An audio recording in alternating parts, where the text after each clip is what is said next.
So when you go job costing, which is when you're starting to try and analyze a job as a standalone, you want to take the project and say, okay, what did I invoice the customer for? And maybe what was the contracted amount?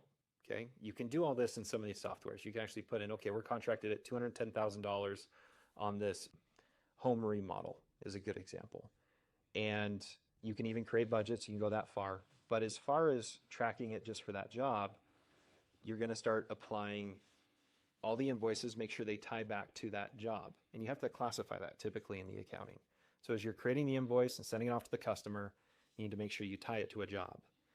And as you're paying expenses on that job, you're going to classify or notate in the accounting software, depending on what you use, it was for this particular remodel. That becomes job costing.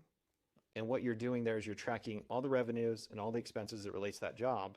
And so you're able to see as the job progresses, we've collected this amount. This is how much we've expensed. Do we need to invoice more? Are we over under? And if you've created budgets, you can see how you're doing in comparison to budget.